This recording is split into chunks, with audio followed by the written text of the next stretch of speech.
होतो, मेहनतीनं रूम मिळाली होती इथे. आणि आता बघ, इथे पाय ठेवताच लोकल पोलीस स्टेशन मधून फोन आला, कॉटेज मधून सरळ तिकडे येण्यासाठी.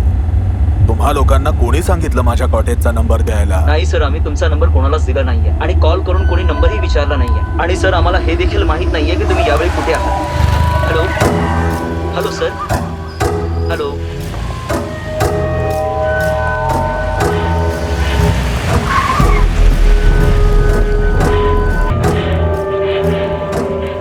बाळा, जेनी, अनिशा.